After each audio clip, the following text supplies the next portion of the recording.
3 présentations qui vont durer environ chacune une vingtaine de minutes. Et puis, c'est ce qui nous donnera encore une petite demi-heure pour échanger au sujet de ces présentations, en croisant un peu les enseignements des unes et des autres. Alors, pour le moment, les intervenants, à part nous deux, sont tous dans la salle, donc difficile de faire la... Peut-être, est-ce que je peux vous demander qu'on fasse un tour de table? Ça sera peut-être plus simple que moi, je déchiffre ce qu'il y a là. Donc, peut-être ce serait bien, juste pour le temps de la présentation, qu'on se passe le micro, et puis que, voilà, en 2 mots, on dit ce qui on est. Et puis après, effectivement, vous serez certainement mieux, ou on sera tous mieux, pour voir les diapositives du premier rang que du... Voilà. Ben, écoutez, je vous passe le micro. Donc bonjour à tous, je suis Audrey Bonnemaison, je suis maître de conférence en sciences de gestion, membre du laboratoire Institut de recherche en gestion, qui est un laboratoire commun de l'université Paris-Créteil et de l'université Gustave Eiffel. Et donc avec mon collègue Gilles Hubert du laboratoire Urba, on va présenter des réflexions issues d'un projet qui est financé par l'ICIT Futur jusqu'en 2023. Et donc, je suis bien Gilles Hubert, son collègue, et je suis professeur à l'université Gustave Eiffel en aménagement et urbanisme et membre d'un laboratoire qui est le Lab Urba. Bonjour à tous, Mitzaf Rossard. Donc moi je suis docteur de l'école des mines de Paris, spécialisé en évaluation environnementale des bâtiments. Et avec mon collègue Alexis Poulès, on va vous présenter un projet étudiant sur la décarbonation de Montreuil. Donc Alexis Pouliès, je travaille au laboratoire Ville, Mobilité, Transport, en lien avec l'école des Ponts et l'université Gustave Eiffel, sur les mobilités en particulier. Bonjour, je suis Mathieu Denoux, je suis docteur du Centre de mathématiques appliquées de l'école des mines de Paris, et je vais vous présenter aujourd'hui mes travaux de thèse que j'ai soutenus en mars de cette année. Et bonjour, Sylvain Grisot, moi je suis urbaniste, praticien au sein de mon cabinet qui s'appelle Dixit.net et aussi chercheur. Je travaille sur les questions d'urbanisme circulaire, de fabrique circulaire de la ville et notamment avec une thèse en cours au Créneau à Nantes. Merci. Donc Jean-Pascal Uzy, directeur départemental adjoint des territoires de Seine-et-Marne, où tous ces sujets se posent avec une très grande acuité, surtout avec le zéro artificialisation nette.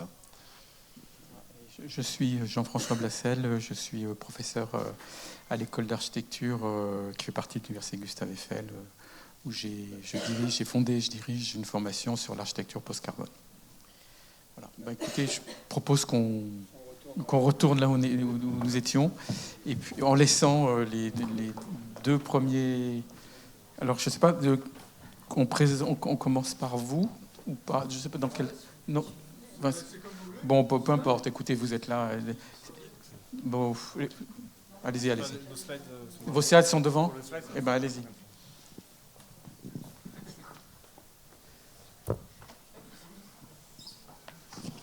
Donc, comme annoncé, on va vous présenter un projet étudiant qui a été fait l'année dernière.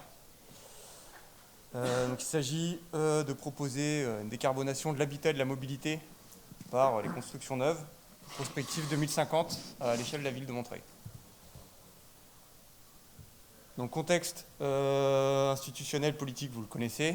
Vous avez d'un côté la stratégie nationale bas carbone, loi de transition énergétique, donc à l'échelle nationale, et ensuite donc ça se décline à des échelles plus locales, donc le STRADET à l'échelle régionale, et ensuite PCAET à l'échelle intracommunale, qui ont donc des cadres stratégiques avec des leviers qui malheureusement aujourd'hui sont plus des bonnes pratiques à suivre que des leviers qui ont été évalués, en tout cas au moins en matière de CO2. Et donc avec des enjeux forts à l'échelle communale qui nous intéressent ici. C'est aussi la suite d'un autre projet qui a été aussi fait avec la ville de Montreuil, celui-là horizon 2030, et qui était en lien aussi avec l'alimentation. Et donc sur le sujet du bâtiment, on s'était particulièrement intéressé à la rénovation, avec un résultat assez fort qui était que si on rénovait tout le parc de bâtiments de Montreuil, déjà une rénovation assez ambitieuse, on obtenait uniquement un gain de 36% sur les gaz à effet de serre, juste sur ce secteur-là. Et ensuite, on prenait voilà, donc chaque levier était, chaque secteur était vu de manière indépendante, sans interaction entre eux, contrairement à nos projets d'aujourd'hui. Donc on a évidemment plusieurs questions de recherche, deux en particulier. La première, c'est qu'à un niveau opérationnel, on a des outils, mais qui sont peu adaptés à une échelle communale. En fait, c'est une échelle fine pour les transports et une échelle trop large pour les bâtiments. Et donc on va voir si on arrive à proposer des choses à cette échelle-là. Et ensuite, dans un cadre de décarbonation en 2050, est-ce qu'il y a des leviers qui paraissent efficaces et qu'on va essayer d'évaluer. Donc ensuite, on a un périmètre qui est quand même très restreint, qui est uniquement donc, les mobilités quotidiennes pour la mobilité, et pour les bâtiments, on ne regarde que les bâtiments résidentiels. Donc tout le reste des bâtiments, on ne les regarde pas, et toutes les mobilités longue distance, pareil, on les met de côté pour ce travail, et donc les leviers vont uniquement concerner ces deux secteurs. Donc deux cadres méthodologiques. Le premier, donc, comme je disais, on utilise des logiciels de modélisation qui sont aujourd'hui utilisés à l'échelle opérationnelle. Donc Pléiade, utilisé par des bureaux d'études en bâtiment, et des modélisations du trafic qui ont des supports de logiciels, mais chaque ville, chaque agglomération, en gros, grande agglomération, a un modèle de trafic qui permet de simuler les déplacements au quotidien. Et ensuite, l'autre cadre, c'est une méthode en analyse en cycle de vie, avec pour objectif de pouvoir évaluer les impacts environnementaux sur tout le cycle de vie, et de pouvoir faire une analyse non pas uniquement sur les gaz à effet de serre, mais sur un certain nombre de critères et d'indicateurs environnementaux. Donc rapidement, la ville de Montreuil, donc si vous ne venez pas de Paris, voilà, vous avez une situation géographique limitrophe à Paris, 100 000 habitants. Sur les émissions de gaz à effet de serre, ils ont fait donc, un premier bilan qui date de 2011, où vous voyez ressortir que, donc, contrairement à ce qu'on a en moyenne française, le résidentiel ressort assez fortement, et par contre les mobilités quotidiennes sont plutôt en retrait. Alors que si vous prenez une moyenne nationale, un des premiers postes, c'est plutôt les mobilités quotidiennes. Évidemment, le fait d'être proche de Paris, d'avoir une forte densité et des transports en commun efficaces font que cette mobilité quotidienne est plus faible dans le bilan total. Sur le parc résidentiel. Donc, sur le parc résidentiel, on peut voir que sur cette carte, on peut voir les bâtiments qui ont des consommations d'énergie primaire élevées. Donc, plus la zone est en vert, plus les consommations d'énergie primaire sont élevées. Et donc on peut situer comme ça les passoires thermiques, passoires énergétiques. Donc on voit qu'il y a un contexte qui est très hétérogène, avec des zones, comme on peut le voir ici au sud-ouest, où se situent la plupart des bâtiments les plus énergivores. Donc cet état des lieux va permettre de cibler les efforts de rénovation ou de remplacement des bâtiments. Et donc, concernant ce contexte, il y a 48 000 logements, donc pour 110 000 habitants. La plupart de ces logements sont de type collectif, donc toujours lié à ce contexte proche de Paris, très dense. Il y a un rythme de 550 nouveaux logements par an, donc le fameux 1% de renouvellement, de nouveaux logements par an, construits donc chaque année. Et on a aussi l'information sur la moyenne de consommation d'énergie primaire par mètre carré par an du parc, qui est de 237 kWh. Donc on va le voir, assez élevé par rapport à l'objectif qui est attendu d'ici 2050. Sur la mobilité, donc, comme le reste de français, la voiture, principal poste des émissions de gaz à effet de serre. Et par contre, donc, la spécificité de contexte francilien, proche en tout cas petite couronne, avec une part très importante des déplacements faits en transport en commun dans le bilan modal. Donc une particularité de notre projet, c'était de voir un peu des leviers qui prenaient en interaction des leviers bâtiments et des leviers mobilité. En particulier, donc, avec un scénario d'aménagement à l'horizon 2050 qui prévoit de densifier autour des gares, donc, soit des gares existantes, des stations de métro existantes, soit des futures gares prévues par donc, soit le Grand Paris, soit des prolongements de lignes, au moins connus, au moins jusqu'en 2030-2035. Ensuite, on n'a pas fait vraiment de prospective. Et donc, ce qu'on a pris comme hypothèse, c'était que la population de Montreuil était stable à horizon 2050, donc sans nouvel apport d'habitants à l'échelle de la ville. Et ce qu'on fait, c'est qu'on réorganise les lieux de vie, les lieux de résidence des populations en dédensifiant certains territoires de Montreuil qui étaient loin des infrastructures de transport et au contraire en densifiant certaines zones. Donc il y a des seuils de densification qui ont été choisis en fonction des objectifs, donc un certain nombre de bâtiments à renouveler pour répondre à des objectifs de décarbonation. Et en même temps, on a prévu de ne pas trop densifier pour que ça reste quand même acceptable et qu'on ne me dise pas, voilà, on fait juste une tour au-dessus des stations de métro.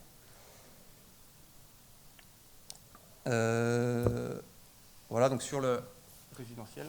Donc sur la partie résidentielle, le travail de modélisation a d'abord consisté à représenter le parc existant. Donc, comme il est assez compliqué, voire très complexe de modéliser chaque bâtiment existant, l'approche est passée par essayer de créer des typologies de bâtiments, des archétypes. Donc, pour créer ces archétypes, on est parti des données que l'on peut voir par exemple ici sur cette carte, où on a la répartition des bâtiments selon leur âge moyen et selon qu'ils soient collectifs ou individuels.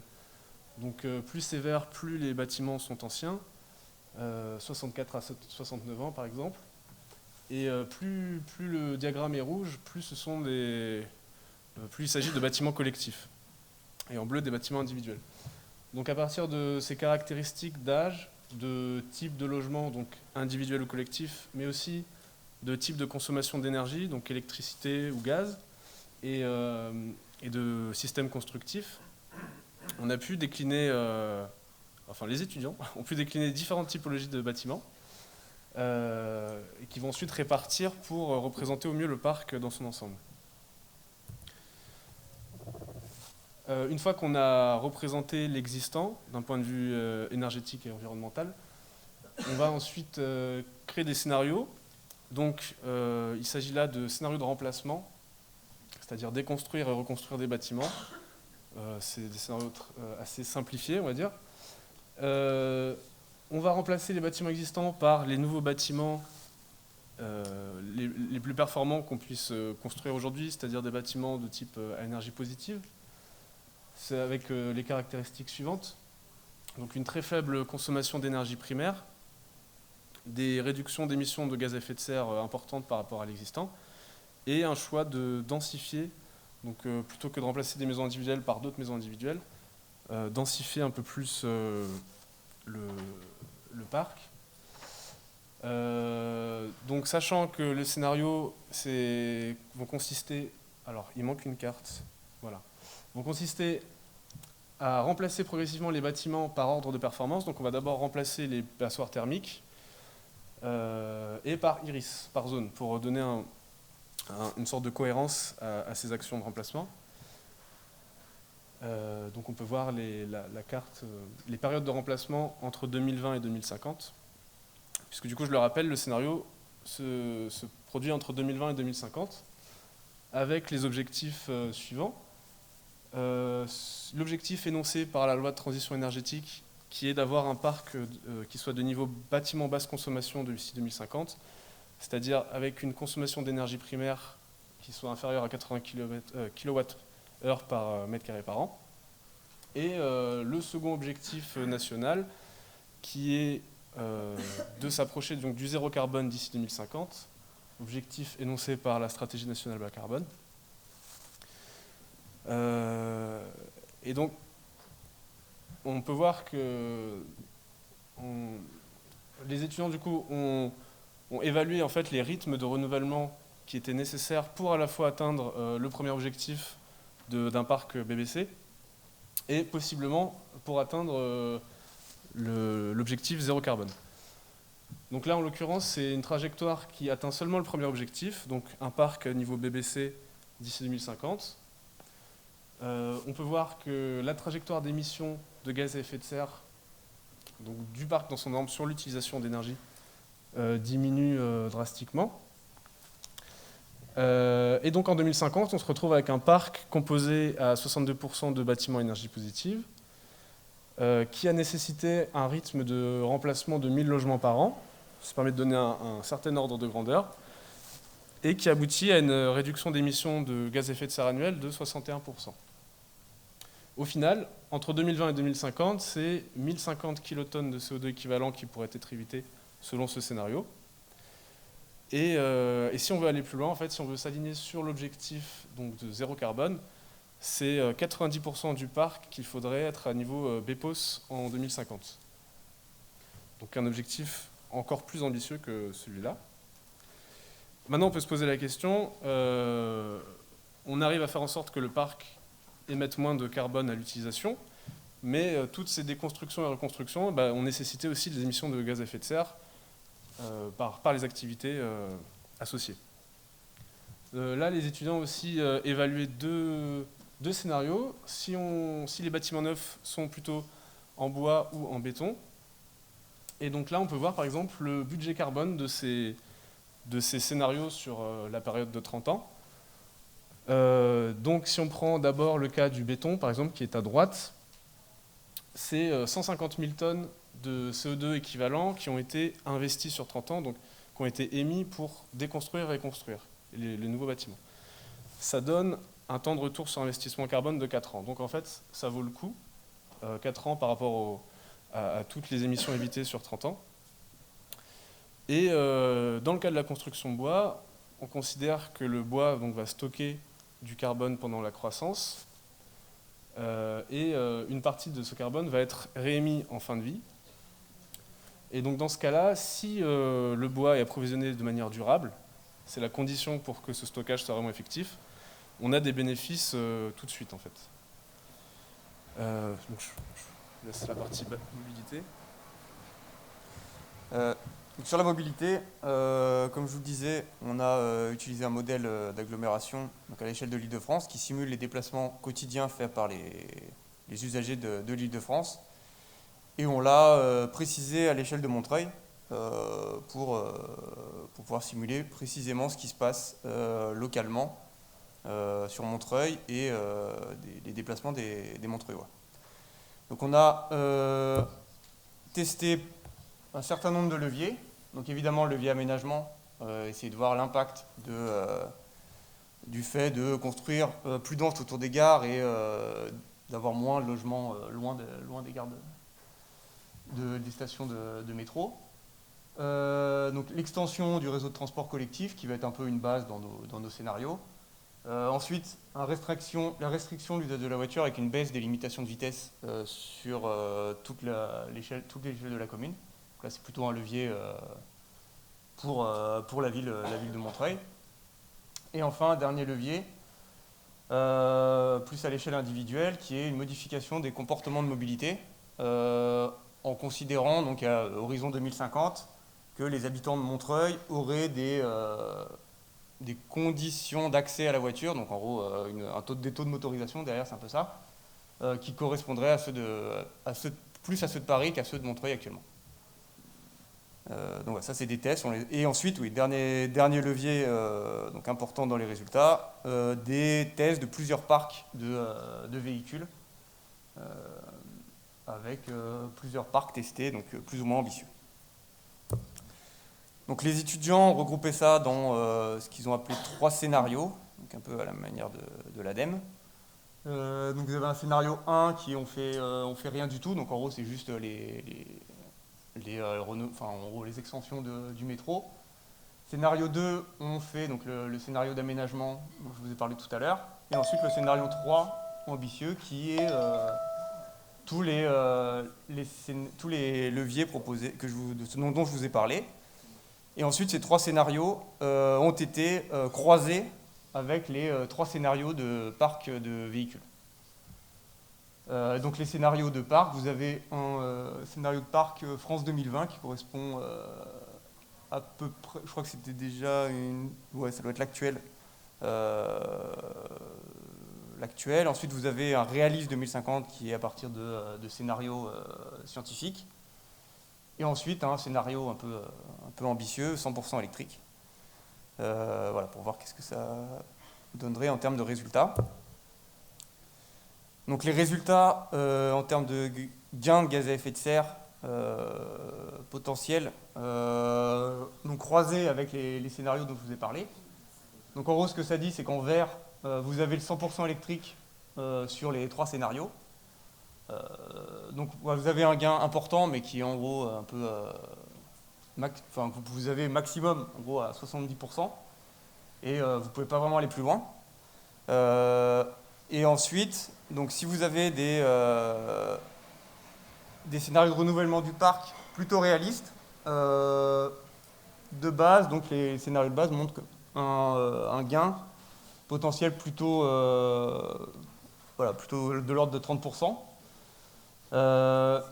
Et donc ce qui est important dans ces résultats-là, c'est qu'on voit que l'aménagement seul dans les leviers, au final, a très peu d'impact, si on le prend comme un levier seul, décorrélé des autres leviers.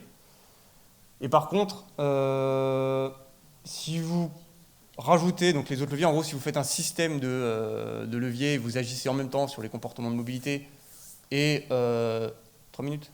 Parfait. Sur l'aménagement et sur le système de mobilité, vous avez des gains potentiels assez importants, donc de 25%. Donc 25%, ça c'est en gros sans considérer de gains sur le parc de véhicules.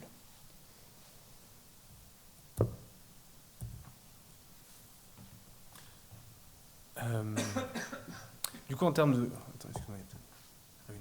excusez-moi. En termes de conclusion, qu'on peut décliner... Il y a une slide qui est partie. Oui, une slide qui a disparu. Alors, peut-être je vais parler de la slide qui a disparu, si je me rappelle. Du coup, les conclusions, il y avait des conclusions donc plutôt pratiques liées au cas d'étude et des conclusions plus méthodologiques. En termes de conclusions pratiques, en fait, ce qu'on voit bien, c'est l'écart qu'il y a entre l'objectif évoqué par la loi de transition énergétique, donc d'un parc à niveau BBC, et l'objectif de décarbonation du parc. Donc ces 2 objectifs qui ne concordent pas, et en fait, et qui sont aussi très ambitieux. Comme on l'a vu, on atteint des taux de renouvellement du parc qui sont de 1000 logements par an.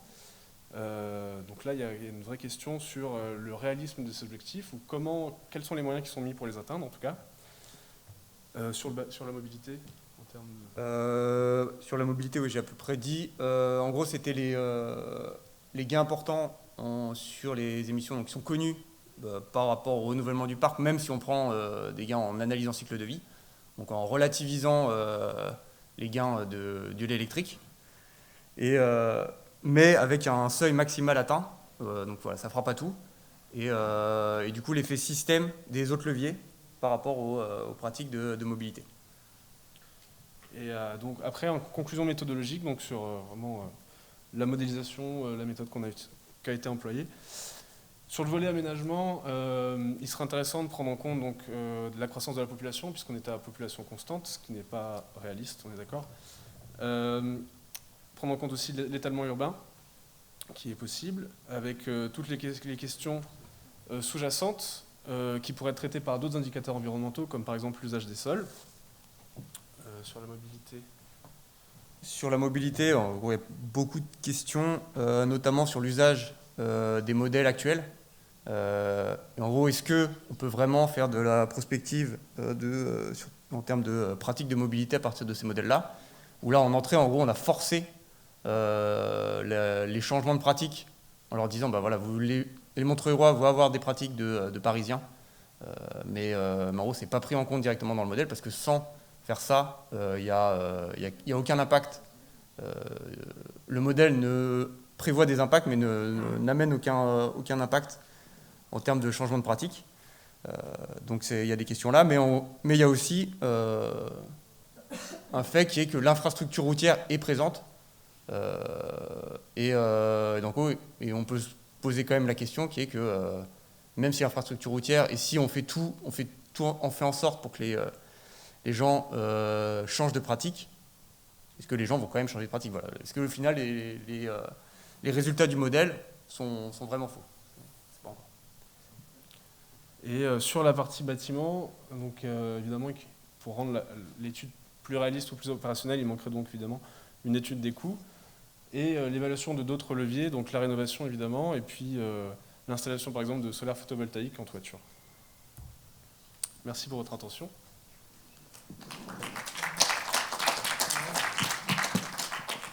Merci. Est-ce que quelqu'un veut réagir tout de suite ou pas? Non. Oui. Je ne sais pas s'il y a des questions tout de suite pour... Ouais, peut-être. Non, juste pour se faire préciser les trucs, peut-être. Oui. On peut en poser une. Merci pour votre présentation. J'avais en fait 2 questions. Est-ce que vous avez choisi Montreuil par hasard ou est-ce qu'il y a des liens avec la collectivité pour vos choix? Et puis, où sont les habitants? Enfin, est-ce que vous modélisez sans tenir compte de l'individu et des changements de comportement, et donc vous faites ça en chambre? Ou bien il y a des échanges avec les usagers des bâtiments, etc. Donc il y a des liens avec la ville de Montreuil? Ou les transports, enfin les gens qui font des mobilités. Il y a des liens avec la ville de Montreuil. Par contre, là, c'est vraiment orienté environnement en essayant de mettre le doigt sur qu'est-ce que ça veut dire décarbonation 2050 pour les bâtiments et la mobilité, et pouvoir dire voilà, qu'est-ce que ça veut dire en termes de soit changement de comportement, mais on sait très bien que derrière, nous, on n'a pas fait le travail de comment les habitants arriveraient à changement de pratique.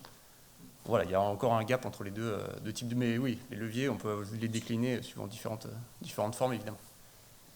Il faut voir que c'est une modélisation assez simple qui permet juste de donner des ordres de grandeur sur la physique de ce que veut dire décarboner le parc et la ville. Donc après, bien sûr, il faudrait enrichir cette modélisation avec des aspects plus réalistes, plus opérationnels, sociologiques, d'acceptation sociale, etc. Là, ça donne une première image de quels sont les ordres de grandeur, de quoi on parle. Voilà. En gros, la ville, ça leur donne des arguments pour dire voilà, nous on fait des petits leviers, mais ça fera pas tout. C'est pas. Et question complémentaire, c'est ici. Pourquoi cette impasse sur la réhabilitation? Vous avez 2 scénarios qui, en termes d'aménagement, sont à la fois inacceptables socialement et impossibles techniquement, en termes de rythme de construction, et qui, par ailleurs, font l'impasse sur à la fois une crise des matériaux et une crise des déchets. Avoir une action en termes de démolition-reconstruction aussi massive, c'est considérer que la ville déjà là est une ville jetable. Or, on n'atteindra pas nos objectifs de 2050 sans se dire que déjà ce qu'on construit en neuf sera pertinent, mais surtout en réhabilitant l'existant. Je m'étonne vraiment de votre taux de retour de 4 ans en termes de GES, mais de toute manière, c'est faire l'impasse des ressources nécessaires à la construction neuve et aussi de l'émission de déchets absolument massive qui serait liée à ces actes de déconstruction. D'où vient cette impasse sur la réhabilitation qui est à l'évidence le levier sur lequel on doit travailler, y compris en termes de décarbonation? 2 choses avant que Misa réponde plus précisément. Déjà, de la rénovation, ce que je disais au début, c'est qu'on a déjà testé un levier de décarbonation. Enfin, ouais. Pardon, de rénovation. 36% ou... Voilà, de rénovation. Là, l'objectif, c'était de faire l'extrême inverse. On sait très bien que ce sera un mix des deux qui pourrait être la solution, enfin en tout cas opérationnelle. Là, ce qu'on voulait voir, c'était qu'est-ce que c'est un extrême et qu'est-ce que ça donne, est-ce que c'est acceptable. Et là, on s'est concentré sur les émissions de gaz à effet de serre, mais l'analyse en cycle de vie permet de regarder tous les indicateurs environnementaux, et pour le moment, on n'a pas eu le temps de regarder tous les autres, et évidemment, en termes de déchets et les autres... Non, très bien, mais sur des scénarios très théoriques, donc, ok. Très théorique, ouais. Oui, voilà, c'est ce que j'allais dire. C'est théorique. Effectivement, du coup, si on fait enfin, c'est une première étape et c'est un travail qui mériterait encore d'autres développements pour aller beaucoup plus loin et que ce soit plus réussi. Notamment inclure d'autres indicateurs en LCD.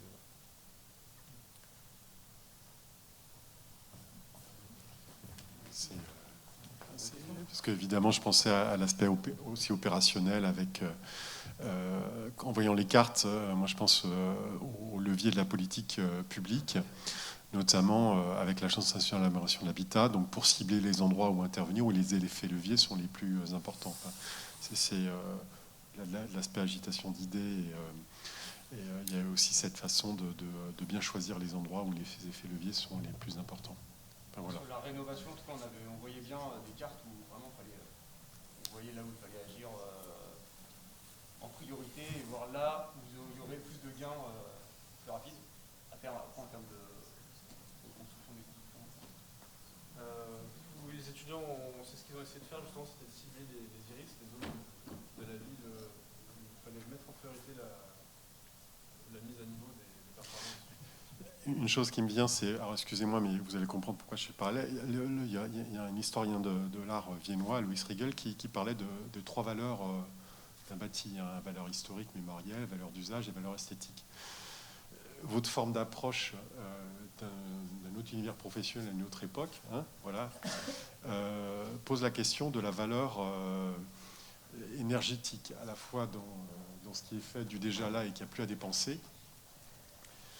Et du coup, c'est un regard comme maintenant on fait des balades urbaines avec des caméras infrarouges, ça rajoute une facette à nos yeux. Hein, on va être comme des libellules ou des mouches bientôt, ça sera très bien, je pense. Et voilà, juste. Je pense qu'on complétera, mais il y a évidemment ça soulève beaucoup de questions. On va passer maintenant à Mathieu Denou, qui est là. Voilà, donc, merci à toutes et à tous d'être présents. Donc, comme je l'ai dit tout à l'heure, je vais vous présenter les résultats de mon travail de thèse de doctorat qui a été préparé sous la direction de Nadia Maizi au Centre de mathématiques appliquées de l'École des Mines. Et une des particularités de cette thèse est justement qu'elle a été réalisée en collaboration avec une agence d'urbanistes privée de Paris, donc l'agence ANMA. Et donc elle va être un peu comme les travaux qui viennent d'être présentés, exploratoires. C'est-à-dire qu'on va construire une méthodologie, construire des modèles pour proposer une première approche et qui bien sûr aura beaucoup de limites. Mais c'est ces limites-là qui vont être intéressantes parce que c'est là qu'on va se rendre compte qu'il y a des frictions justement entre les deux approches que sont la modélisation et l'urbanisme. Donc le plan de ma présentation va être simple en trois parties principales. D'abord les modèles qui ont été développés au cours de la thèse et qui vont être appliqués à quelques scénarios prospectifs pour la métropole de Bordeaux. Et enfin, j'essaierai d'ouvrir vers une intégration plus large de ce travail de modélisation, ce travail un peu d'analyse quantitatif et de représentation dans la conception des politiques d'aménagement. Donc, les modèles qu'on a construits, leur but, c'était vraiment d'aider les urbanistes à évaluer un peu l'impact de leurs projets, des formes urbaines qu'ils proposaient dans un développement métropolitain. Et donc, pour ça, on a commencé par chercher ensemble avec les urbanistes comment est-ce que ces modèles pouvaient s'intégrer dans leur démarche. Et donc est apparue la première dimension qui était importante, c'était la dimension long terme, donc la dimension prospective on va tester des scénarios selon différentes configurations. Donc on a parlé par exemple tout à l'heure de densification autour des axes de transport. La deuxième dimension qui est apparue, qui était importante, c'était vraiment d'intégrer les enjeux environnementaux et les enjeux de l'urbanisme opérationnel tel qu'il est vécu par les professionnels du secteur. Et la brique on va dire qui a été apportée par le laboratoire, ça a été de proposer d'utiliser pour répondre à ces questions d'enjeux environnementaux et d'enjeux urbains, on va utiliser des modèles qui sont des modèles d'optimisation, qui sont des modèles basés sur un peu des sciences de la donnée et qui vont être des modèles basés sur du machine learning. Et donc c'est la combinaison de ces modèles qui va peut-être proposer en sortie différentes trajectoires qu'on va pouvoir discuter avec les urbanistes. Donc la première étape, c'est forcément que ce soit dans la modélisation prospective ou dans l'urbanisme, c'est de choisir un territoire. On ne fait pas un modèle générique qui pourrait s'appliquer partout, mais on choisit vraiment un territoire. Et donc nous avons pris la métropole de Bordeaux pour différentes raisons, à la fois de dynamisme en termes d'aménagement, mais également de données disponibles. Donc vous avez ici une carte de la métropole qui est organisée autour de la ville de Bordeaux elle-même en son centre. Une fois qu'on a choisi notre territoire, on va pouvoir le représenter informatiquement en quelque sorte. Donc on a choisi un découpage spatial, donc qui est le même découpage que celui de la présentation précédente, c'est-à-dire celui des iris, donc qui donne un peu une taille de quartier, en tout cas à l'échelle du nombre d'habitants, à l'échelle démographique. On va ensuite récupérer un grand nombre de données qui sont des données qui sont publiques, qui sont accessibles sur l'INSEE, sur l'IGN et d'autres plateformes publiques. Et on va appliquer quelques outils statistiques qui vont nous permettre de simplifier cette grande richesse en quelque sorte pour pouvoir la traiter dans un modèle et qu'on va pouvoir manipuler par la suite.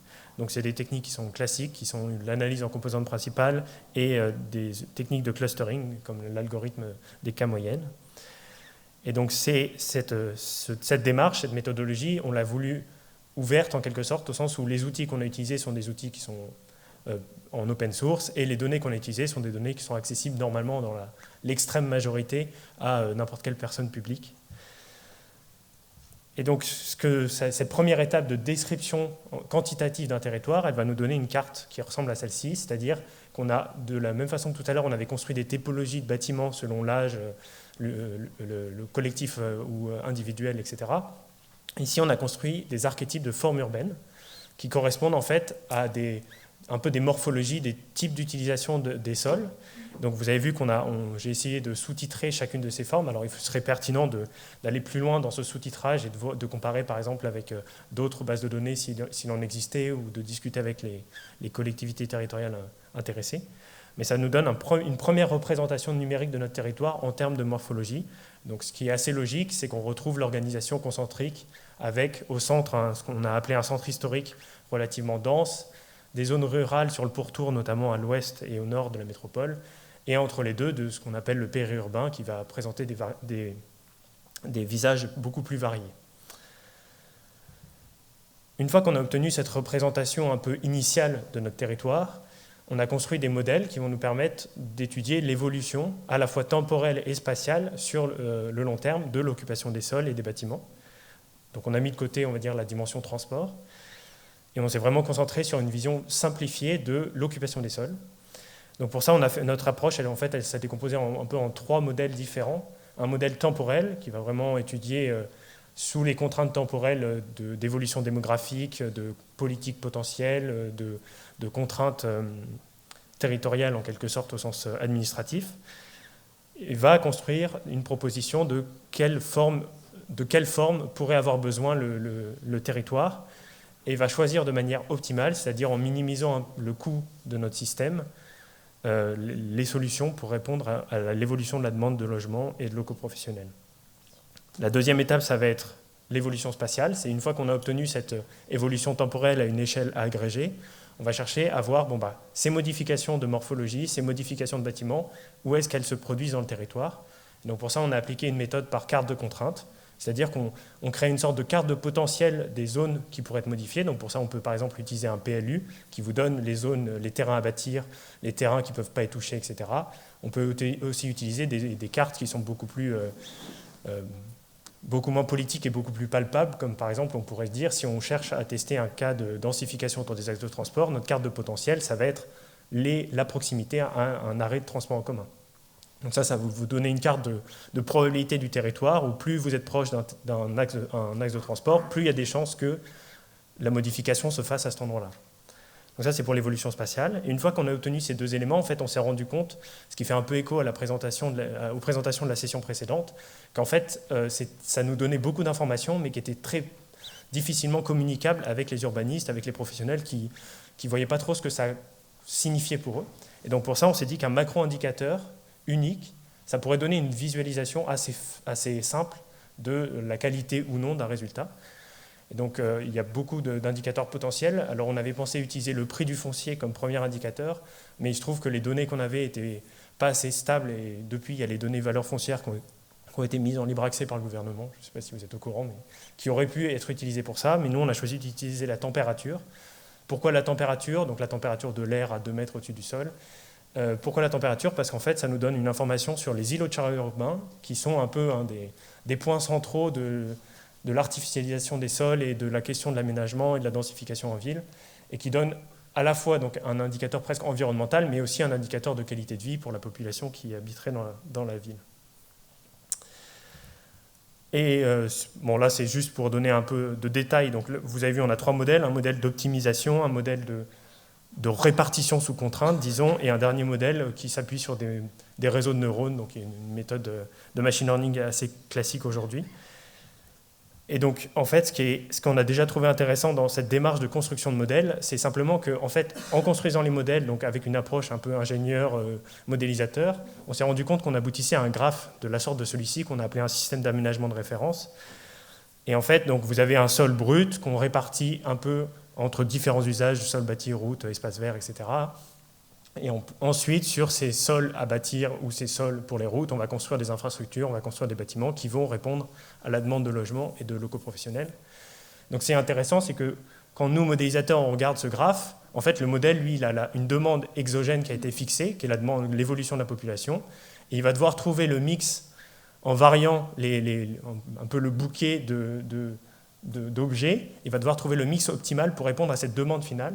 Alors que quand on travaille avec des urbanistes sur une ZAC, sur une zone à aménager, ils vont plutôt fonctionner de l'effet inverse, au sens où ils ont un territoire, ils vont aller regarder le pourtour de ce territoire, ils vont aller regarder ce territoire, comment il fonctionne, et après, petit à petit, ils vont dire, bon, bah là, on va plutôt mettre des logements, là, on va plutôt mettre une école, là, on va mettre un axe, on va créer une nouvelle route, etc., pour à la fin qu'un architecte vienne dessiner le bâtiment vraiment qui va loger la population.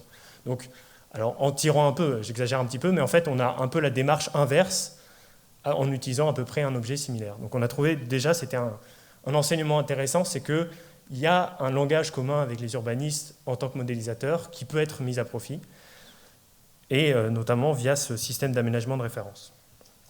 Donc les scénarios qu'on a déployés pour Bordeaux, on a de la même façon que la présentation précédente un scénario business as usual, donc le scénario de référence, où on suit simplement la tendance de l'INSEE de l'évolution de la population, et c'est ça qui va piloter nos différents modèles. On ajoute à cette tendance d'évolution de la population des contraintes, qui sont là plus pour le réalisme et pour par exemple limiter la construction de tours, limiter des formes urbaines qui vont être trop spécifiques. Et par rapport à ce scénario de référence, on va créer un scénario. Donc là, je ne vous en présente qu'un, dans la thèse, il y en a plusieurs, mais là, je vais vous présenter celui qu'on a appelé zéro artificialisation nette. Donc il y a un des enjeux actuels assez importants et qui n'est pas sans lien avec notre choix d'indicateur de température. Et donc c'est simplement qu'on va limiter l'artificialisation de surface au niveau initial de notre modèle. On va laisser un petit temps d'adaptation au modèle. Et plus que la limitation, on va même pénaliser le modèle dès qu'il va choisir des formes urbaines qui vont être artificialisées. C'est-à-dire qu'on va ajouter un coût supplémentaire si le modèle choisit de construire une morphologie urbaine qui est trop artificielle. Donc là, vous voyez, si je prends la première ligne, là, ce qu'on a appelé l'archétype de ville dense proche, donc qui est très artificiel, à 92%, et ben on lui a mis un coût qui est beaucoup plus élevé que le troisième archétype rouge, zone rurale, qui lui est artificialisé qu'à 50%. Donc vous voyez qu'on a comme ça, on incite, non seulement on le limite, mais en plus on l'incite à être vertueux. Les résultats qu'on va obtenir vont ressembler à des cartes. Donc là, vous avez les résultats de notre modèle spatial. Donc, ce qu'on peut constater tout d'abord, c'est que là, les deux scénarios que je vous ai présentés, il n'y a aucune notion de contrainte spatiale, au sens où on lui a juste dit « n'artificialise pas plus ». Mais si on regarde l'ensemble de la métropole, le bilan net, il doit être le même, mais quel que soit l'endroit où va avoir lieu l'artificialisation ou la désartificialisation, etc. Donc, en fait, ce qu'on constate, c'est que logiquement, c'est les mêmes zones qui sont modifiées dans les deux cas. On n'a pas mis d'informations de transport, on n'a pas mis de contraintes spatiales, donc c'est bien les mêmes zones qui sont modifiées. Par contre, ce qu'on peut constater, c'est que c'est assez logiquement, c'est des formes différentes qui sont déployées. Donc à gauche, vous allez avoir des formes plus denses, alors qu'à droite, vous allez avoir des formes moins denses. Donc la forme rouge, par exemple, qu'on a vue tout à l'heure. Si on regarde maintenant les résultats sur la température, notre fameux macro-indicateur, on peut d'abord prendre le scénario de référence par rapport à 2014. On voit qu'en 2050, logiquement, on a densifié, la température a augmenté. Donc là, c'est sans prendre aucune considération climatique. C'est juste, on a regardé l'impact de la densification, donc des changements d'utilisation des sols et de bâtiments sur la température. Donc, les zones qui ont été urbanisées, donc par exemple l'ouest de la métropole, on voit sur la carte en bas à droite, on voit que l'ouest de la métropole a été urbanisé en partie, donc ce qui se retranscrit sur la température. Si on regarde notre scénario zéro artificialisation nette, on a le même effet, mais quand on compare l'un par rapport à l'autre, on se rend compte que le scénario zéro artificialisation nette est légèrement plus vertueux que le scénario normal, en quelque sorte, tendanciel, et qu'on a une légère amélioration en 2050 de certaines zones de la métropole. Donc, en quelque sorte, ça montre que la seule façon dans ce cadre de deux scénarios, la seule façon de mieux faire, c'est de limiter l'artificialisation, de chercher à travailler là-dessus, ce qui n'est pas une nouveauté, mais ce qui confirme un peu que l'approche, elle reste cohérente avec notre objectif initial. Donc de l'ensemble des scénarios que j'ai déployés dans la thèse, on a tiré 3 points majeurs en discutant avec les urbanistes. Donc bien sûr le potentiel des périphéries de l'ouest de la métropole de Bordeaux, qui sont actuellement utilisées notamment dans des zones de forêt pour de la papeterie, donc qui n'est pas un enjeu, on va dire, énergétique majeur.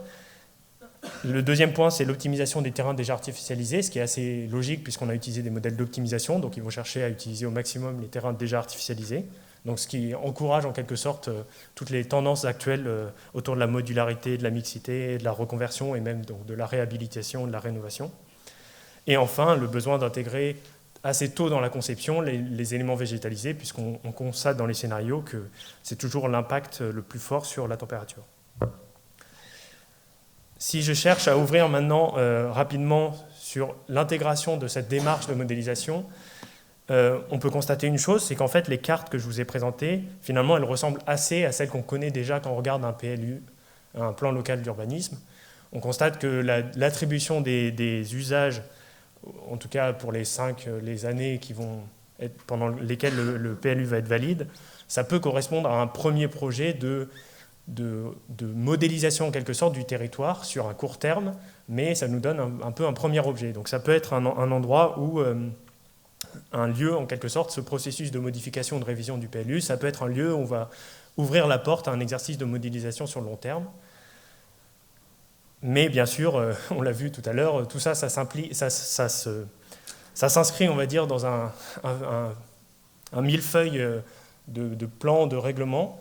Et donc, cet exercice de modélisation, on n'a pas encore réussi à déterminer à quelle échelle il était le plus pertinent, mais on voit bien que dans toutes ces questions de territoire, c'est l'administration qui va prendre une décision qui va être la plus à même, en quelque sorte, de juger de sa pertinence. Et donc, si on veut faire un exercice de modélisation de long terme, c'est quand même au niveau de l'intercommunalité ou de la communauté de communes, disons, que ça va être le plus pertinent de procéder à cet exercice de long terme.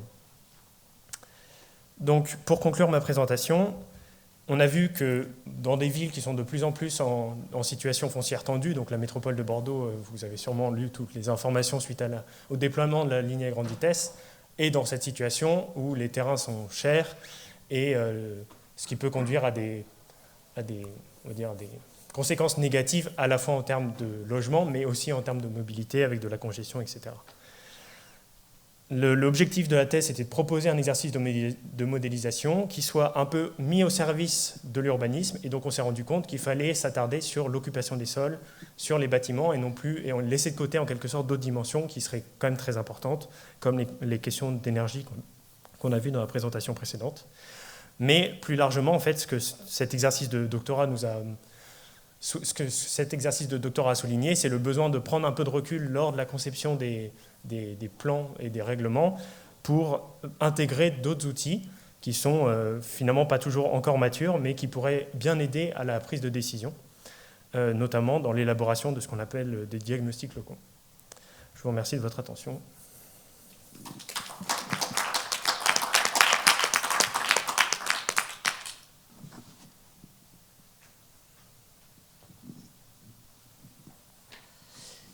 Bonjour, merci, c'est très intéressant. J'ai trouvé le parti pris de prendre cette histoire de température comme étant une forme d'indicateur de synthèse extrêmement intéressante, parce qu'évidemment, c'est pas ça, mais ça résume tellement de choses, ça synthétise tellement d'enjeux, que finalement, c'est assez bien que les données fiscales d'EVF soient sorties après votre thèse, sinon vous seriez embourbé sur ces données à la fois inintéressante et qui synthétise aussi plein d'autres enjeux finalement qui n'intéressent pas nos objectifs. Je m'interrogeais juste sur une articulation assez discrète, mais on sait bien que la machine ne réfléchit pas toute seule.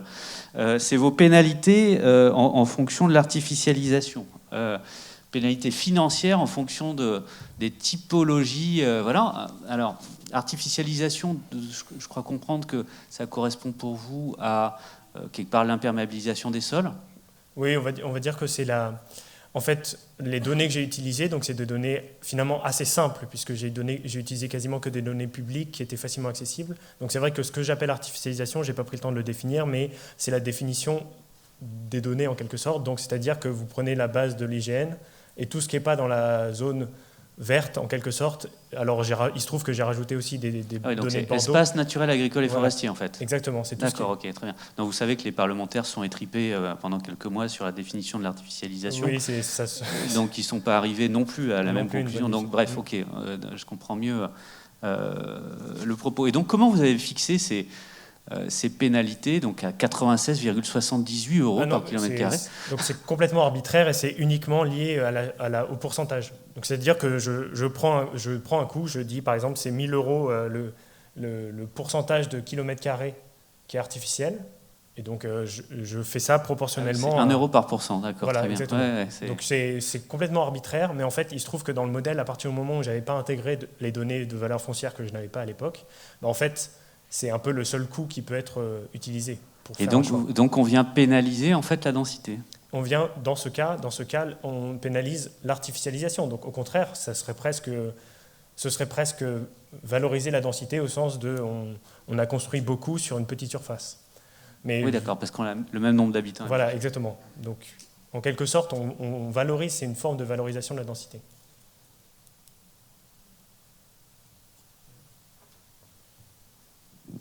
C'est une question qui commence par une forme de remarque sur l'aspect. Alors il y a un côté exploratoire et qui décale le regard. Vous l'avez dit comme précédemment l'intervention entre une démarche d'un certain type et vous parlez de démarche d'ingénieur et puis aussi on pourrait aussi parler de ceux qui sont les praticiens ou les édiles et leurs services. Dans l'aspect très concret moi que je vois, c'est aussi une question, je ne sais pas si vous l'avez orienté vers ça. Les PLU aujourd'hui, on a beaucoup de PLU dont les règles n'ont pas forcément un grand sens, c'est-à-dire qu'on est dans beaucoup de copier-coller, il faut le dire. Et à travers différentes évaluations, notamment l'évaluation environnementale, on a quelque chose qui vient de manière plus confrontante d'un point de vue technique et aussi réglementaire, questionner ces pratiques-là, de ce type de PLU. Et à travers l'indicateur que vous avez, en modélisant, puisque maintenant c'est fait, ça se répand beaucoup, la modélisation des PLU, on aurait presque quelque chose qui serait à deux doigts, c'est l'impression que ça me donne, d'être utilisable dans les collectivités, y compris dans les services de l'État, sur l'évaluation et l'avis que l'on peut donner sur la conformité d'un PLU aux ambitions, notamment de densification, transition écologique, etc. Alors voilà.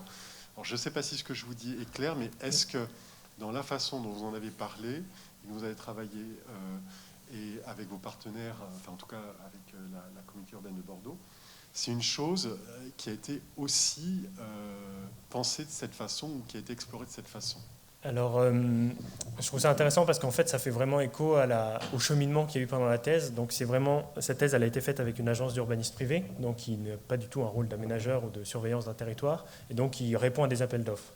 Mais il se trouvait que l'agence ANMA travaille beaucoup avec la métropole de Bordeaux. Ils ont fait notamment le quartier des bassins à flot. Ils ont participé à plusieurs aménagements. Et donc, quand ils sont venus voir le labo au début et qu'on a discuté, ils avaient une démarche justement presque de métropole, au sens où ils disaient, imaginons que moi, je veuille conseiller la métropole, quel territoire je dois aménager, quel territoire je ne dois pas aménager. Si je rajoute la contrainte de je ne veux pas développer mon réseau de transport, qu'est-ce que ça change? Et donc, la brique initiale, c'était ça. Et en fait, ils se sont rendus compte que ce n'était pas vraiment leur métier à eux, au sens où eux, ils répondaient à des appels d'offres sur des terrains déjà définis. Et donc, ce n'était pas forcément leur rôle à eux. Donc, c'est pour ça qu'on s'est un peu plus redirigé vers cette thèse. Mais c'est en fait, à la fin de la thèse, avec le Covid qui a fait qu'on n'a pas autant collaboré avec l'agence et qu'en plus, on avait prévu de présenter ça justement à la métropole de Bordeaux et qu'on n'a pas pu le faire. qui a fait qu'on s'est rendu compte qu'a posteriori, que ça aurait été plus pertinent justement d'avoir la démarche vraiment de l'aménageur qui regarde son territoire et qui dit bon bah où est-ce que je fais mes plans, qu'est-ce que j'urbanise dans mon territoire, qu'est-ce que je désartificialise en quelque sorte. Et donc c'est pour ça que finalement a posteriori on se rend compte que la démarche de conseiller sur la conception d'un PLU aurait été peut-être la plus pertinente aujourd'hui dans la situation où on a du mal à juger, et notamment ce que vous dites sur le fait qu'il y a beaucoup de copier-coller et d'élaboration qui est un peu finalement pas très, j'ose me permettre de dire pas très intelligente, et ce qui est bien dommage, surtout vu les enjeux d'aujourd'hui. Donc moi je serais tout à fait... Enfin, s'il fallait refaire la thèse, je pense qu'on aurait essayé de faire la thèse en collaboration avec la métropole de Bordeaux directement, et non pas avec une agence privée qui finalement a servi d'intermédiaire, mais qui n'était pas tout à fait dans son rôle. Et là, je pense qu'on aurait pu orienter ça vraiment sur l'évaluation de la qualité d'un PLU. Et je pense que ce serait possible, mais après, pour moi, le problème, ce serait possible de prendre les outils en quelque sorte tels qu'ils existent et de les appliquer à ça. Mais pour moi, le problème que ça représenterait, ce serait de continuer à regarder la problématique de l'aménagement un peu comme siloté et de ne pas intégrer plus, notamment la question du transport, qui pour l'instant est absente du modèle, mais parce que justement, on a dû faire des choix. Mais ce serait un peu ignorer cette dimension, notamment du transport, et notamment la dimension de l'énergie, qui peuvent être impactées notamment grandement par l'aménagement. Et donc, je pense que l'outil en tant que tel, il pourrait aider, mais il ne faudrait surtout pas qu'on se dise, bon, bah, c'est bon, on a utilisé cet outil, donc c'est bon. On a fait la partie environnement. Donc, voilà. Ça titille, si je puis dire, au bon endroit. Puis si je fais le lien avec vous, votre approche, qui a une part de complémentarité, ça vient poser des questions, ça vient interroger. Voilà. Et du coup, ce qui permet aussi d'assumer et de donner cette valeur de la valeur à vos approches, en ce qu'elles ont de théorique. Oui, ce qui se passe à la fin, certainement, c'est que c'est une combinaison un peu à la manière des ACV. Nous, on regarde toute une multiplicité de critères plutôt que de se fixer sur quelques points particuliers. Et en fait, quelque part, il y a une histoire de front de Pareto dans lequel il faut trouver, suivant toutes les dimensions de projets urbains, les possibles qui sont les plus optimaux possibles, à choisir ensuite par les politiques ou par le public, enfin en tout cas à choisir politiquement, quoi. Je trouve que la démarche prospective, en quelque sorte, je trouve qu'elle est particulièrement pertinente, puisque le but de la prospective, c'est d'aboutir à une action. C'est non pas d'imaginer des choses, c'est vraiment d'aboutir à une action, l'action la meilleure possible. Et souvent, les critères qu'on donne quand on parle de prospective, quand on reprend les travaux de Gaston Berger, c'est il faut que ce soit souhaitable, plausible et possible. Donc il faut vraiment qu'il y ait les critères il faut que les gens en aient envie, il faut que ce soit plausible, physiquement faisable, et il faut que ce soit possible économiquement, pragmatiquement en quelque sorte. Donc je trouve que ça colle vraiment à l'urbanisme, cette démarche de prospective, et c'est dommage qu'elle ne soit pas plus utilisée. Oui.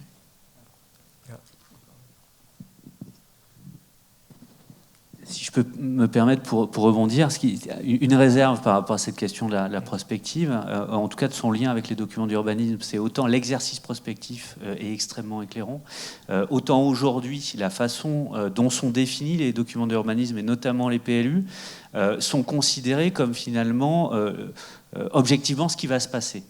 Alors que déjà ça n'a jamais été ça. Parce qu'on sait que toute la prospective, notamment démographique, qui est au cœur du sujet des PLU, n'est pas fiable, tout simplement parce qu'il se passe des choses qu'on n'avait pas prévues. Mais surtout, on ouvre en ce moment le siècle de l'incertitude. Incertitude sur les chocs climatiques, mais aussi sur des modes de vie, des évolutions technologiques, etc., etc. Ça veut dire que autant l'exercice prospectif, on a eu celui de l'ADEME là ce matin, est extrêmement intéressant parce qu'il permet de voir quel est le champ du possible et de s'orienter dans le brouillard, mais autant les documents qui régissent l'usage des sols aujourd'hui, à mon sens, devraient plutôt être des documents agiles qui permettent de réagir, d'accueillir et finalement être structurellement résilient, c'est-à-dire adaptatif en capacité d'encaisser un changement, un coup, un choc, mais aussi une évolution un peu plus profonde. Et on voit bien qu'aujourd'hui, nos documents d'aménagement, même sur ce qu'on sait depuis très longtemps, c'est-à-dire des évolutions démographiques comme le vieillissement de la population, enfin, je veux dire, c'est pas un mystère, il n'y a pas eu des vieillisseaux sceptiques ou je sais pas quoi. On sait que la population vieillit et pourtant, on a des PLU qui en prennent toujours pas acte. Hein. Donc, voilà, ça n'enlève au contraire rien à votre approche, mais à mon sens, on devrait avoir des PLU qui sont suffisamment modestes pour ne pas prédire l'avenir et pour tenter juste de réguler un peu proprement l'usage des sols. Si en plus ils étaient lisibles, ce serait encore mieux. On ne peut pas non plus souhaiter la Lune, je pense. On vous passe la parole et puis la conversation continuera ensuite.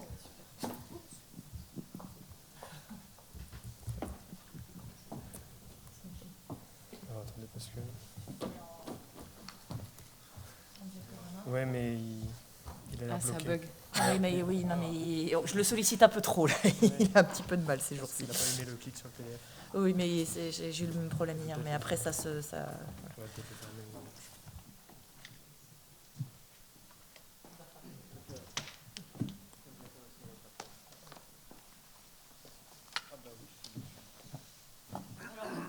Vous parlez de modélisation, on va vraiment vous parler d'habitants, en fait, de citoyens, de consommateurs.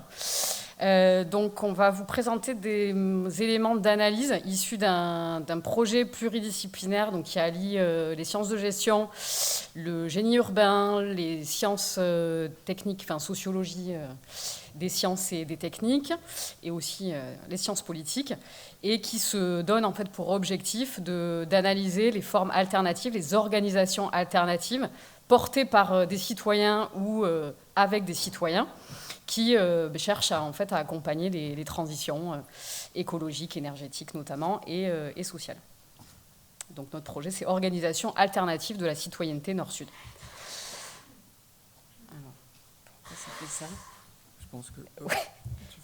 Voilà. Donc on est parti en fait pour quelques éléments de contexte d'un constat que j'ai ici un peu simplifié. Donc aujourd'hui il y a de plus en plus de citoyens de par le monde qui aspirent à reprendre le pouvoir sur la vie économique. Et cette intention de reprise du pouvoir sur la vie économique, elle se manifeste au travers de l'émergence d'organisations dites alternatives. Donc, qu'est-ce qu'on entend par organisation alternative ? En fait, c'est des organisations qui visent autre chose que la performance économique, qui visent aussi à répondre à des besoins environnementaux, sociaux, non satisfaits par le marché, et qui ont pour particularité d'expérimenter collectivement, localement, des solutions innovantes en réponse donc, à des problématiques environnementales et sociales.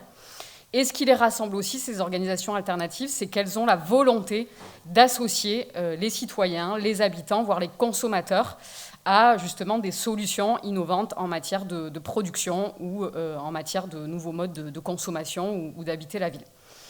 Et donc, ce qu'on a commencé à observer, c'est qu'il y a deux types d'organisations alternatives, et on va vous présenter du coup deux cas qui rentrent un petit peu dans ces deux types d'organisations alternatives. Des organisations alternatives qui sont portées par des institutions, par exemple des collectivités locales, ou des acteurs formels institués dans un secteur d'activité donné, comme des entreprises, donc qui ont la volonté d'associer les habitants ou les citoyens à leurs projets expérimentaux de solutions en réponse aux problématiques environnementales, ou bien des organisations qui sont elles-mêmes portées par des collectifs de citoyens, donc des habitants, qui vont s'organiser, qui vont développer un projet entrepreneurial, en fait, pour répondre à ces enjeux.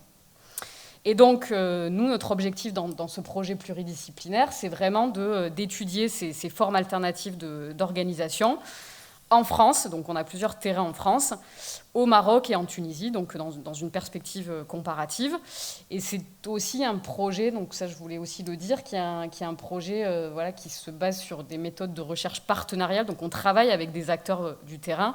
Donc là on va vous présenter deux cas. On travaille avec Paris Habitat, c'est Gilles qui va le présenter. Et puis on travaille aussi avec Enercop, mais aussi avec, par exemple en Tunisie, avec l'ONG, avec Habitat ONU en Tunisie.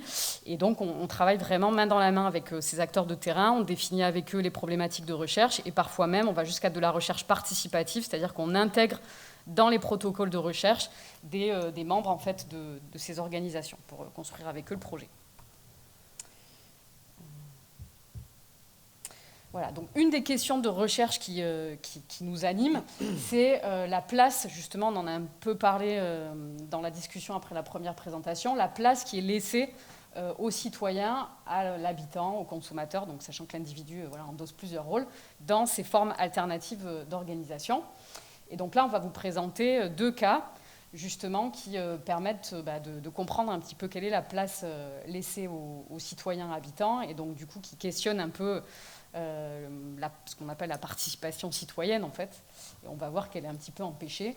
Donc dans 2 cas différents, donc la place laissée à l'habitant dans la filière de gestion des déchets, au travers du cas Paris Habitat qui essaie de mettre en place en fait le programme Zéro Déchet, et puis dans un autre secteur d'activité, donc qui est celui de l'énergie, donc la place laissée aux consommateurs, à l'habitant dans l'écosystème donc de la transition énergétique, avec le cas d'Enercop Languedoc-Roussillon, qui est en fait un acteur qui se veut militant, qui se met au service de la réappropriation citoyenne de l'énergie et qui en fait est un intermédiaire entre des producteurs locaux, donc dans la région Languedoc-Roussillon, et Enercop National, en fait, qui est le fournisseur d'électricité. Et donc voilà, je vais vous parler de ça, sur comment ils accompagnent ces collectifs citoyens.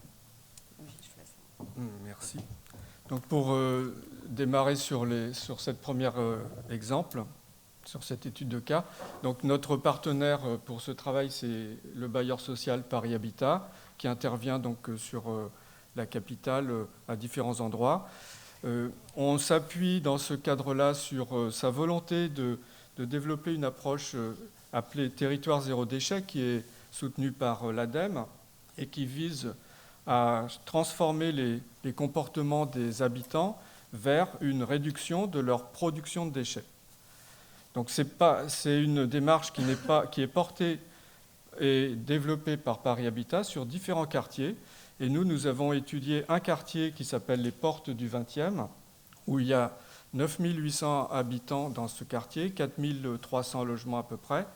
Et donc nous avons, avec Paris Habitat, travaillé sur l'analyse des comportements des habitants face à cette question de la prévention des déchets. Donc notre première approche a été de savoir, finalement, est-ce qu'un porteur de projet comme celui-ci, Paris Habitat, dont la compétence n'est pas la gestion des déchets, comment il peut être un intermédiaire, comment il peut enrôler les habitants et les amener à changer de comportement. Pour développer son approche, Paris Habitat se base sur les programmes de renouvellement urbain qui apportent des éléments financiers pour ce quartier, c'est un quartier politique de la ville, et à travers cela, il va mobiliser un certain nombre de moyens financiers pour faire levier vers les habitants. Ce qu'on a remarqué, nous, c'est qu'on a déjà essayé de voir finalement où était la place de l'habitant dans le système. Donc on s'est amusé à voir de quelle manière on pouvait positionner l'habitant. Alors ce qu'on a essayé de voir, c'est comment étaient organisées les filières de gestion des déchets. Et on s'aperçoit au final que, bon, déjà, il y a un gros marché autour des déchets. La gestion des déchets, elle porte sur des quantités, sur des volumes. Les prestataires sont rémunérés sur des flux de déchets, sur des gisements. Et de ce fait-là, on a déjà des enjeux de savoir comment ces acteurs traditionnels de la gestion des déchets sont prêts à lâcher du volume. Et donc, on a déjà cette réflexion à avoir. Et de ce fait-là, on essaye de voir de quelle manière Paris Habitat, avec les gardiens des immeubles, comment il approche les habitants, comment il les sensibilise à cette question et par l'intermédiaire de quoi il peut agir là-dessus. Et en fait, on s'est aperçu finalement qu'en matière de prévention des déchets, c'est-à-dire de réduction de la production des déchets chez habitants, on pouvait s'appuyer sur un certain nombre d'acteurs participatifs et qui sont liés à l'économie sociale et solidaire, et qui utilisent le quartier comme un levier pour agir auprès des habitants. Et donc on avait un ensemble d'acteurs comme Emmaüs Coup de Main, par ici. Tous les 3 premiers acteurs sont des acteurs qui aident les habitants en matière de réemploi, de réutilisation, de réparation. Veni Verdis, c'est un acteur qui aide les habitants sur le quartier pour le jardinage, les jardins partagés, et de ce fait-là aussi essaye de mobiliser les habitants sur la production de compost. Et puis VRAC, c'est une épicerie solidaire qui intervient sur le quartier. Et donc on s'aperçoit à travers cet exemple-là que finalement, on amène l'habitant à changer son comportement grâce à d'autres leviers que le déchet lui-même. Parce qu'il y a tout un travail, évidemment, d'appropriation de ces questions, surtout sur des quartiers où on est sur l'habitat populaire, sur des populations qui sont à faible revenu. Et du coup, il y a tout un travail à faire de ce point de vue-là. Et donc, ce qui nous a intéressé dans cette étude de cas, c'est de voir comment cet acteur Paris Habitat pouvait justement essayer de rentrer sur cette logique de réduction de la production des déchets, sachant que forcément, à l'échelle nationale, à travers la loi sur la transition énergétique, sur le plan, il y a un plan national sur la prévention des déchets, et on a tout un contexte finalement qui permettrait cela. Après, il faut voir de quelle manière ça peut se mettre en place sur le terrain. Donc là, on en est en une phase justement d'observation et de travail auprès de Paris Habitat et des habitants pour voir de quelle manière ils peuvent changer leur comportement. Alors, l'autre cas, c'est celui d'Enercop Languedoc-Roussillon que j'ai commencé à un peu présenter. Donc, Enercop, c'est ce qui nous relie un petit peu avec nos collègues urbanistes, c'est la notion d'écosystème. Donc, Enercop évolue aussi dans un écosystème. Donc, je ne vais pas tous les détailler, mais il y a des acteurs publics, il y a des organisations qui sont plutôt dans le champ du plaidoyer pour la transition. Et puis, il y a ces acteurs du territoire pour la transition. Donc là, il y a Caténaire, 1, 2, 3 Soleil, Survolpé, Ferme-d'Escoume et Conflans. Donc ça, ce sont des collectifs, justement, d'habitants, des collectifs citoyens qui s'organisent pour produire de l'énergie renouvelable. Et donc, Enercop les accompagne sur le plan de l'ingénierie des projets et donc accompagne ces collectifs de citoyens qu'on a essayé d'analyser avec une question qui était, encore une fois, quelle est la place en fait laissée aux habitants, alors cette fois-ci dans la gouvernance de ces organisations dites alternatives, de ces projets entrepreneuriaux donc, consistant à développer des outils de production d'énergie renouvelable.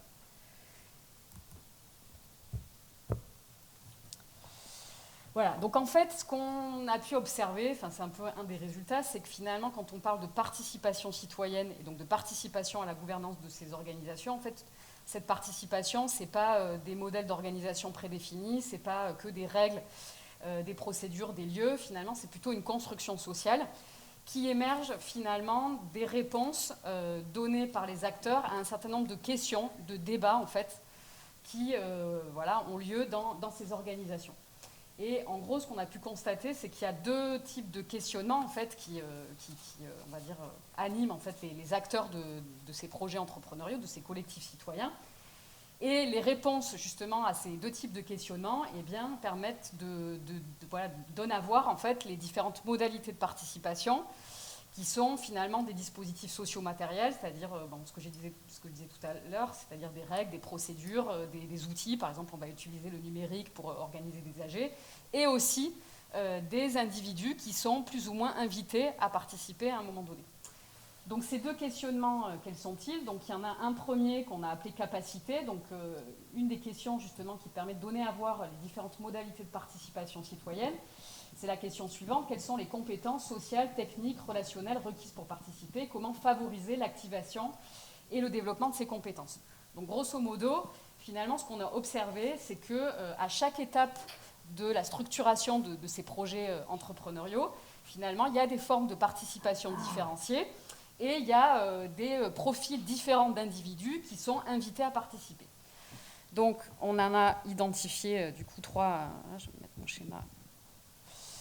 Voilà, donc au démarrage en fait des projets entrepreneuriaux, au moment où il faut vraiment concevoir le modèle économique et penser voilà, les principes structurants de l'organisation, finalement, les habitants qui sont invités à participer, c'est plutôt des habitants qui sont équipés sur le plan des connaissances scientifiques, techniques, ou qui ont un savoir professionnel en lien avec le secteur de l'énergie, parce qu'on est sur un secteur extrêmement complexe.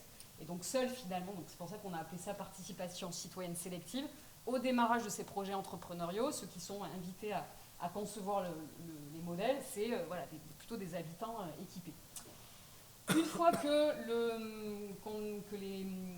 les porteurs de projets ont conçu, on va dire, le modèle d'organisation, à ce moment-là se pose la question du financement. Et c'est à ce moment-là, c'est au moment du financement de ces projets qui sont extrêmement coûteux sur le plan voilà, du capital à investir. À ce moment-là, l'habitant, le citoyen ordinaire, entre guillemets, même si j'aime pas trop cette formulation, est invité à participer sur le plan de l'apport en fait, de ressources financières.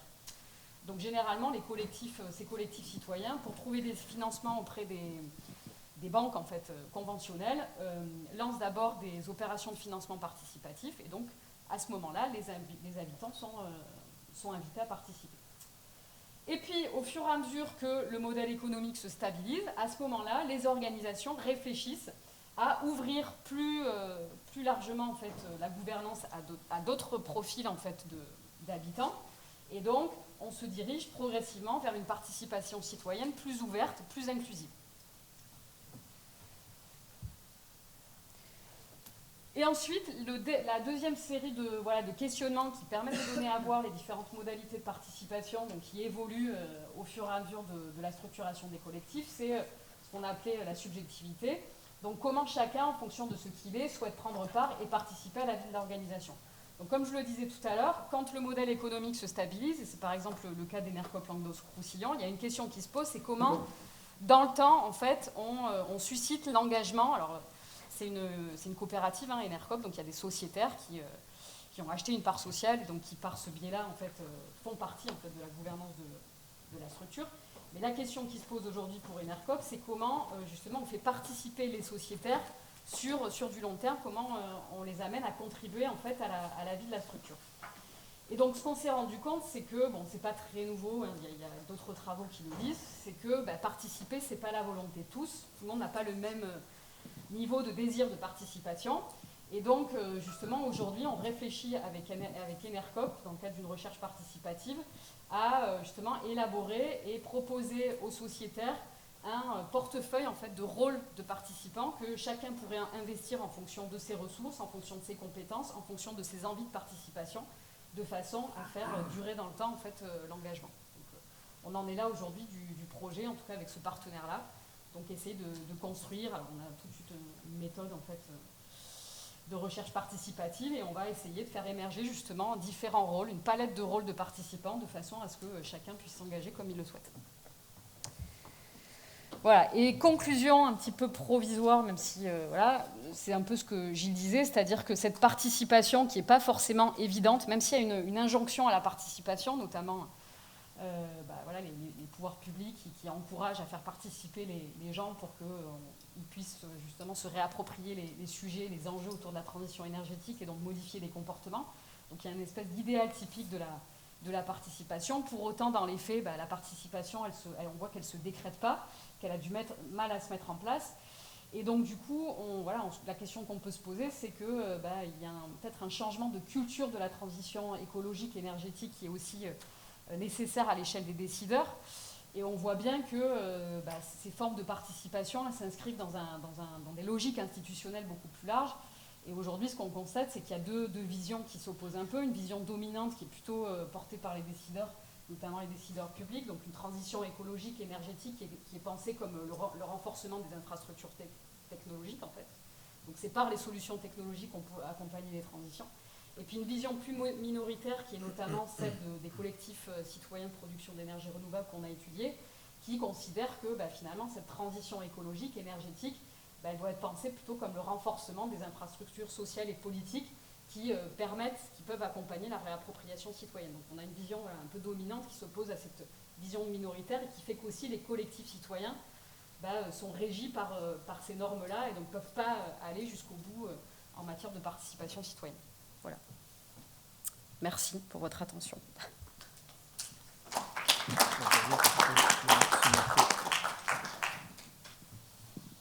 Est-ce que quelqu'un veut réagir ?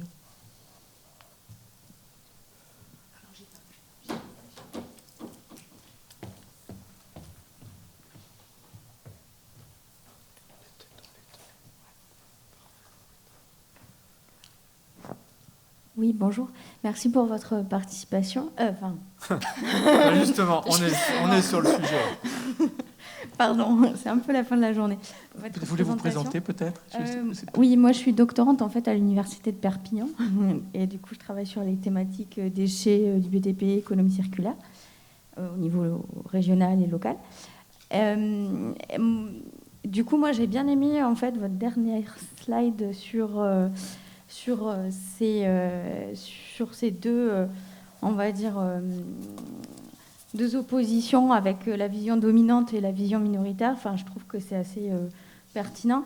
Je voulais juste savoir si vous le pensez aussi en termes de trajectoire, avec une trajectoire qui est plus, de la transition, qui est plus vers une modernisation écologique, et une autre qui serait plus sur des stratégies un peu alternatives comme la sobriété ou des termes comme ça. Est-ce que ce sont des choses qui se retrouvent aussi dans les discours des acteurs que vous avez rencontrés ?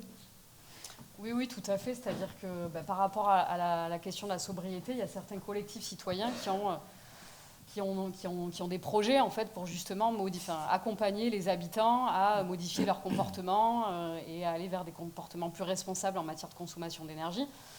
Seulement, ça requiert des moyens financiers. Et en fait, aujourd'hui, toutes les subventions, notamment en provenance des collectivités locales, en fait, elles sont fléchées que sur la dimension production, en fait. Et donc, outils de production. Et donc, il y a des collectifs citoyens qui ne peuvent pas financer, en fait, leurs activités de transformation, en fait, des comportements de consommation. Et donc, du coup... il y a une logique, je ne sais pas comment on peut dire, peut-être malheureux le terme, mais productiviste en fait, qui domine et qui fait que les collectifs citoyens, pour exister et puis pour perdurer dans le temps, sont obligés de s'adapter à ces normes-là, quoi.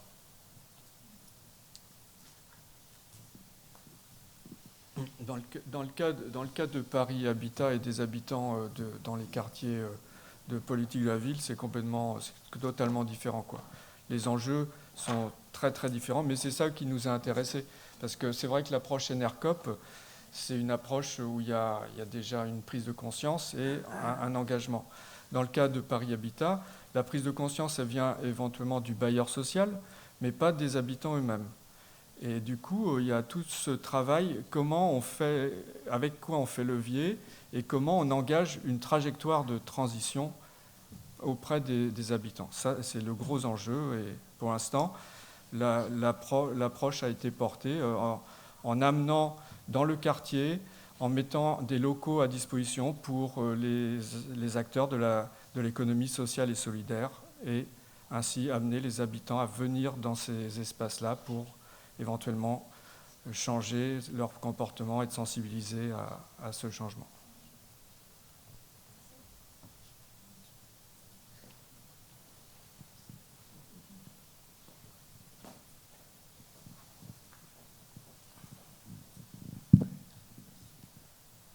Oui, toujours sur l'aspect financier, mais vous avez répondu en partie. J'ai une question sur les subventions, justement, s'il y avait des subventions, ou si l'argent était tout fléché toujours sur les entreprises en matière de décarbonation. Mais du coup, sur les déchets aussi, de mémoire, j'avais le souvenir que c'était le levier le plus important, c'était justement d'expliquer que les déchets, ça coûtait cher, et que l'intérêt de réduire un maximum les déchets allait avoir un gain sur le portefeuille, et donc baisser les coûts des redevances. Est-ce que pour ce type d'habitat, peut-être que, oui, que c'est plus un levier, je sais pas. Alors effectivement, c'est un levier, mais pour l'instant, en fait, vous avez deux systèmes qui cohabitent. Il y a la redevance classique d'enlèvement des ordures ménagères, et puis il y a la redevance incitative, qui est une redevance où finalement le gain il est pour l'habitant s'il réduit sa production de déchets. Sur Paris, pour l'instant, ce n'est pas mis en place. Et en fait, ce qu'il faut voir, c'est que il y a des engagements qui sont pris et des des incitations qui sont prises par l'État pour arriver à, je sais pas, je crois que c'est autour de 25 millions d'habitants autour de la taxe, enfin de la redevance incitative, mais ça se fait progressivement. Et l'enjeu derrière, c'est qu'en finalement, tout le système économique, le modèle économique des exploitants, enfin des prestataires de services, il est basé sur la tonne, sur le volume. Et du coup, il faut arriver à changer cette donne. Et par exemple, des groupes comme Veolia sont en train de réfléchir à la manière de comment, si on réduit leur production, enfin, si on réduit leur volume à eux, ben, comment ils vont s'en sortir par rapport à ça. Ils réfléchissent un peu à la manière de ce qui se fait dans le domaine de l'énergie. Vous avez les contrats d'énergie auprès des entreprises, par exemple. Il y a des contrats où on amène l'entreprise à réduire, à optimiser son fonctionnement énergétique. Et le prestataire, par son contrat, est rémunéré aussi sur ça. On n'a pas la même chose dans la gestion des déchets pour l'instant, mais je pense que ça va venir. Il faut que toutes les choses puissent s'ajuster entre elles, quoi.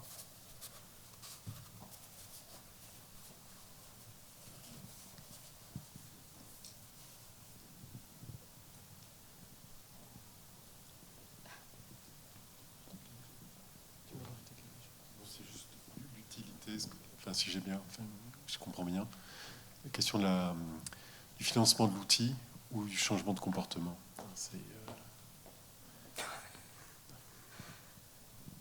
Les deux vont ensemble, j'ai l'impression. Oui. Ouais. Mais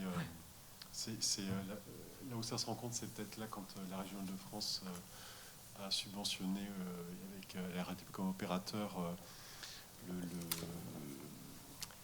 des vélos électriques. Mais sans ça, c'est vrai qu'on reste très... c'est toute une culture, hein, c'est un fait de civilisation sur l'aspect technique et l'outil. Hein.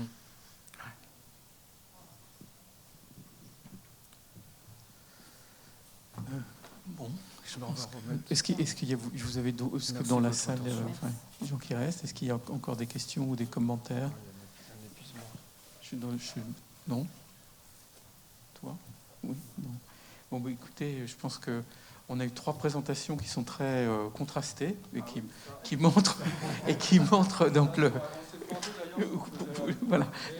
Mais je pense que ça a le mérite. Mais oui, exactement. Ça a le mérite de montrer que la question de la ville et la transition de la ville n'est ni un problème exclusivement d'action citoyenne, ni un problème exclusivement technique, et qui est un tissage d'une extrême complexité à inventer, parce qu'on n'y est pas encore. Et ne serait-ce que pour ça, merci à tous les 3.